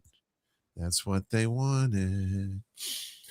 Replacing a $2.2 million structural funding loss indefinitely through donations alone would not be realistic or responsible, is the message from Buffalo Toronto Public Media as the public radio organization converts one of its frequencies to an advertising eligible license. As soon as May, 94.5 FM will stop being BTPM classical and become a commercial station blending local, national, and international news, public affairs, entertainment, sports, and music, supported by both member donations and advertising. The station's new name has not been announced, but the change does create a sizable programming snafu. Ooh, snafus are not good. NPR, of which BTPM is a member, prohibits its content from airing on commercial stations. So BTPM's NPR content, including Morning Edition, All Things Considered, and Wait, Don't Tell Me, will all be moved to 88.7 FM. Classical programming will also shift to the lower frequency. As long as I can still hear Supertramp in the afternoons. Take the long way home. The conversion follows last year's congressional rescissions that led to the closure of the Corporation of Public Broadcasting, and more specifically stripped BTPM of $2.2 million in annual federal funding. Yeah, that's the big one. The organization reports that more than half of its operating budget comes from members. So they said the advertising will roll out gradually with category restrictions and a firewall between editorial and sales operations. One would hope. BTPM plans a virtual town hall and at least one in-person listener event before the switch. So other public radio operators are dealing with the cuts in different ways. Saddleback College handed off its FCC license for Orange County's KSBR to California State University Northridge as a permanent addition for 88.5, the SoCal Sound. Yeah, that KCSN, the SoCal Sound.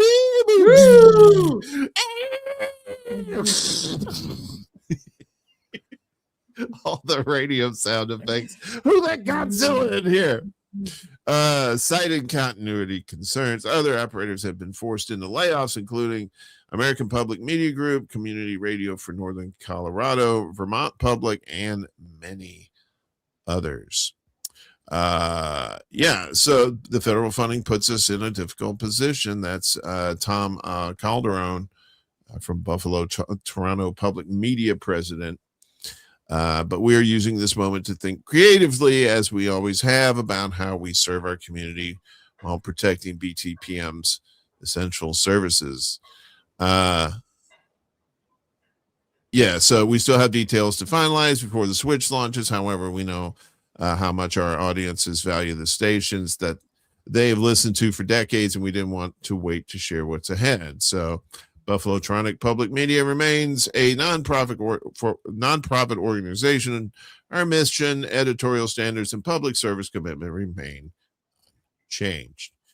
Yeah, we'll see what changes once private money starts rolling in there that aren't donations, right? For what kind of advertisers that they would have. Yeah, I mean, it's really up in the air right now. I think that, again, one thing people need to consider is that public broadcasting, these grants were oftentimes helping out stations that were the only dedicated, had that really serious dedicated news reporting for many communities. I happen to live in one of those communities, and we do have an excellent public station, but they are absolutely in flux. And if you remember last week, I was talking about how the head of the FCC, who's a Republican, has been calling for stations to be promoting patriotic content as we are in the supposed to be celebrating the 250th anniversary of the signing of the Declaration of Independence. Whether we actually make it there or not, I'm not entirely sure at this point. But he was telling people, to play, great American composers. And so certainly last night I was cooking, doing my meal prep. I made 52 meatballs, by the way. And there it is.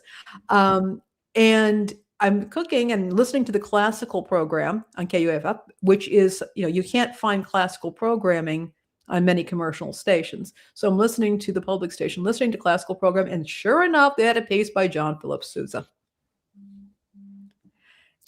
And which was fine. It was a nice piece, but I'm wondering, okay, was this chosen by the producer and the host, or was this okay?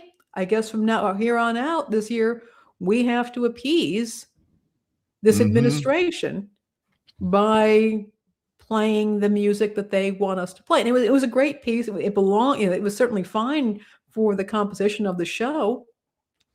But if this is the way it's going to be, it was really unsettling. It was really pretty surreal.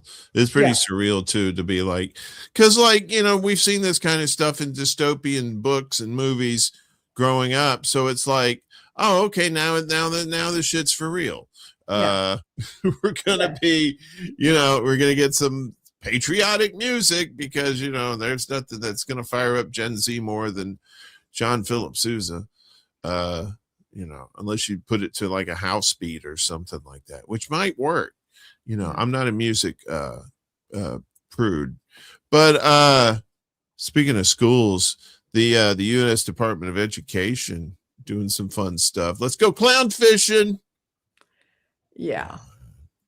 U.S. Department of Education hangs Charlie Kirk banner outside of D.C. building. Now, I know people are like, well, Charlie Kirk in the end, he said some good things. That had nothing to do with that stuff. It's just putting like Charlie Kirk up here. This is some ridiculous stuff. The U.S. Department of Education has hung large banners outside its building in D.C., including one featuring an image of the late far-right commentator Charlie Kirk.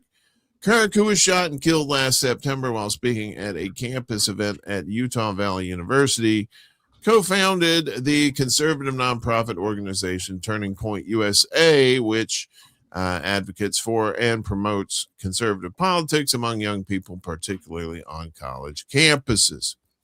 Photos show that Kirk's image has been displayed on the Department of Education building alongside banners honoring Catherine Beecher, a prominent 19th century U.S. educator and advocate for women's education, and Booker T. Washington, an influential educator and writer who championed educational opportunities for Black Americans in post-Civil War America and became the first principal of Tuskegee Normal and Industrial School in Alabama, now Tuskegee University. Maybe they wanted to play the biggest game of guess which one is not like the other ones. When they put those banners up. A banner next to the three figures reads, empowering our states to tell the stories of our heroes in American education. Was Charlie Kirk a teacher? Was he an educator? I don't know. No. I don't think he was. He was a radio host. He taught radio. No, he just talked on the radio, right? And in the interwebs. The Department of Education said in a statement, we are proud to honor visionary leaders whose contributions have shaped the future of education for generations. Something tells me that's they're trying to suck up to a certain part of the base there. Their work reflects Benjamin Franklin's timeless belief that an investment in knowledge pays the best interest. Unless you're a hedge fund manager, then you're like, fuck that. We got something else. She said, adding, as our country marks a historic 250th milestone, this moment invites all of us to join in that pursuit of fostering educational opportunity that empowers every learner to rise, contribute, and help shape a brighter future for generations to come. So the banner featuring Kirk has sparked criticism as a commentator was a polarizing figure who had made incendiary and often racist and sexist comments during his career. Some users online also noted that Kirk had also called for abolishing the Department of Education as recently as last year. They're like, no, we put up a banner. He can't do that. Despite once calling the passage of the Civil Rights Act of 1964 a mistake, describing abortion as worse than the Holocaust, and arguing that, quote, it's worth it to have a cost of, unfortunately, some gun deaths every single year so that we can have the Second Amendment to protect our other God-given rights, unquote. Very poor timing of that quote. Trump and his allies have praised Kirk as a great American hero and a martyr for freedom. In October, Trump posthumously awarded Kirk the Presidential Medal of Freedom, the nation's highest civilian award. The new banners followed the unveiling last month of the Department of Justice headquarters with a large banner of Trump's face eating an onion saying, what are you going to do about it, Shorty? No, I added that last part about the onion, the Shorty. But it could be true. Fake news. That's fake news. That's fake news. I did want to bring something up here. And I think that in this case, the choice of the three people is telling. Charlie Kirk, he had a group called Turning Point USA, and he would go to college campuses to debate the students. And if you've seen them, look, I mean, he was a master entertainer in many ways. He was a master of his craft, and he knew how to push people's buttons and get that going. So, I would not call him an educator. I'm all about bringing different perspectives. And some of those perspectives can be libertarian, conservative, whatever. I think it's absolutely important. Iron sharpens iron, as they say, to bring different perspectives. But I don't know that he had the most constructive way of doing it. But we want to look at the other two people who are up there as well.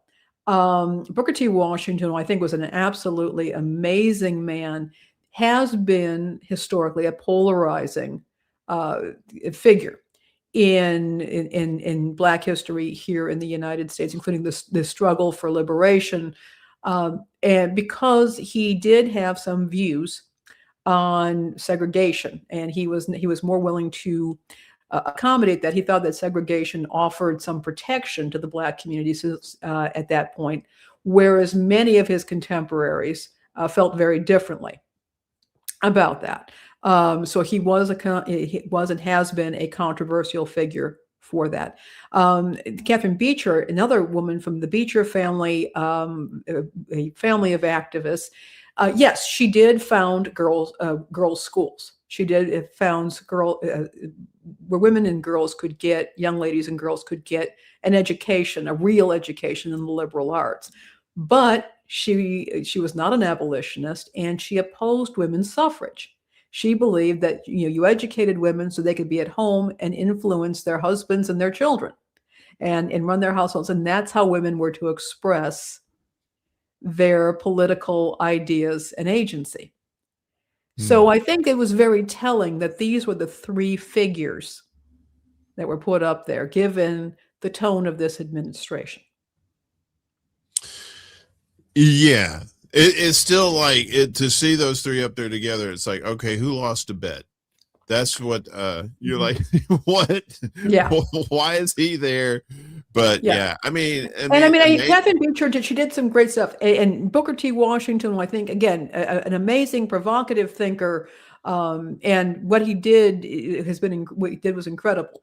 But they also come with their own histories and roles in history, and I find it's not a coincidence that those are the folks who were picked. Well, finally, this afternoon, is it afternoon? It is afternoon. It is. They could make so many things so tiny now. Yeah. Right. They have these spaceships that can go in your body, and these people wear these white jumpsuits while they're in your body checking it out, and they're getting attacked by white blood cells because white blood cells are badass. They're like, get out of here, super tiny spaceship. You know that movie? Was it Fantastic Journey? Was it Fantastic Voyage? I think. You remember that movie with Raquel Welch, and they were inside Yeah, somebody's mind? Donald Pleasance. there was also one with Dennis Quaid. Yeah, I that forget was what Inner Space. his Yeah, with yeah, Martin Short. Yeah, yeah. yeah, same concept. Getting tiny, right? Well, now, Laney P, guess what? World's the smallest arcade machine is only 0.98 inches tall. So it's about an inch tall. Look at it. So there's a AA battery. And look at that teeny. Look how It's a precious. tiny machine. It's a baby. I want to cuddle it. Please don't. It's so tiny. I'd probably end up swallowing it because it's so tiny. A 24-year-old electronics enthusiast in India has constructed the world's smallest arcade machine, a 0.98 inches tall device that runs Space Invaders. So you can play Space Invaders on this thing. Kiran Patel said he has been fascinated by electronics since he was a child, and over the years, his interest has led him to experiment with multiple microelectronics projects.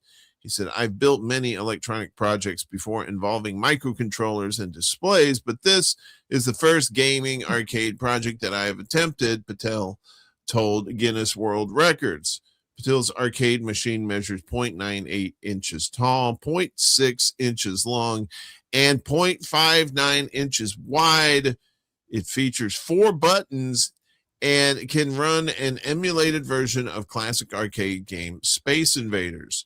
He said the idea first came to him during the COVID-19 pandemic. I'm sure there was a lot of weird shit that was invented during the pandemic when people all stuffed up in their places like, I'm gonna make invisible butter, or some ridiculous craziness like that. This guy made teeny tiny Space Invaders. I built an initial prototype during that time, but it was fairly rudimentary, and I also needed to further develop the software side of the project. University and work commitments paused the progress for a while, but in the summer of 2025, I decided to revive the idea and take it forward, he said. Guinness World Records confirmed the result of Patel's efforts is officially the world's smallest arcade machine.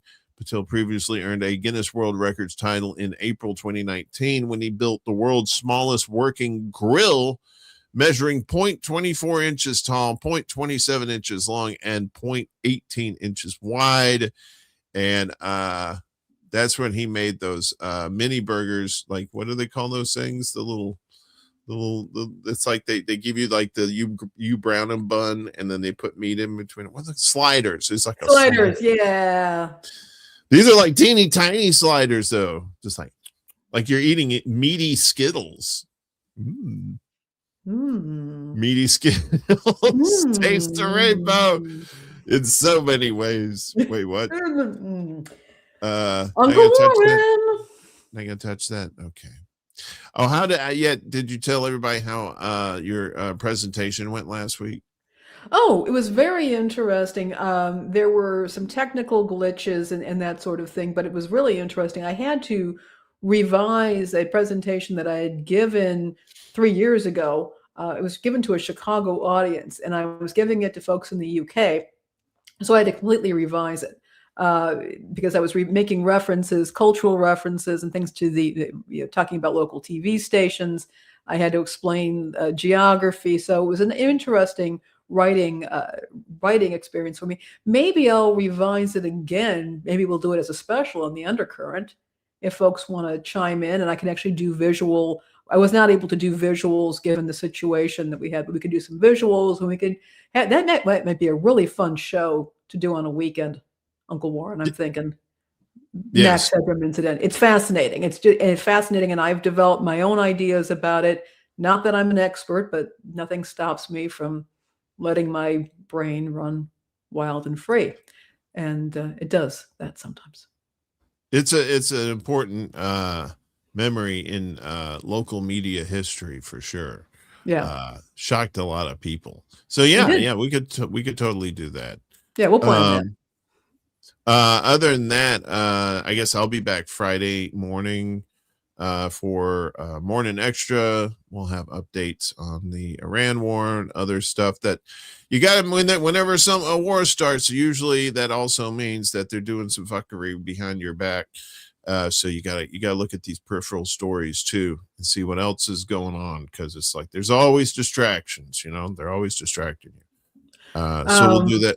We'll do that Friday morning, and then Friday night is Secret Show around 11 p.m. Eastern on the usual subjects. So that's it. We want to thank everybody for joining us today. I think it was a great show. It was great having Pastor Morris on the show with us to talk about what her church is doing. It's important. We talk about housing and affordable housing a lot on this show, and to find a community that's doing something about it was really great to hear. I enjoyed talking with her, and she seemed very excited about the project too, and the fact that the fact that she didn't commit to one particular style or one particular idea yet. I think that was great too, that she's excited about pondering all these different ideas, because if you can't use that idea where they're doing their thing, that doesn't mean another church can't use that idea at their place. So it's good that they're getting with those other churches together and doing that too. We need more of that kind of stuff in a lot of these communities, not just where they're at in Arkansas, but across the South too. Because we're seeing that in Mississippi and Alabama, the housing prices going up too, and it's crazy. So we all got to help each other, right? Absolutely. Also want to thank everybody again for being here. We really appreciate your support, your comments, everything. One thing, I just put our link tree back in there. If you could subscribe to our channel on YouTube, that would be fantastic, and hit that ring bell button so that you get notifications. Subscribe to our Substack. You will get all of our show notes sent over to you. And also, if you could sign up and follow our social media right now. We can't stream to our social media platforms until we get a certain number of people who are following. So if you could do that for us, that would be just absolutely wonderful. And again, we really appreciate your support.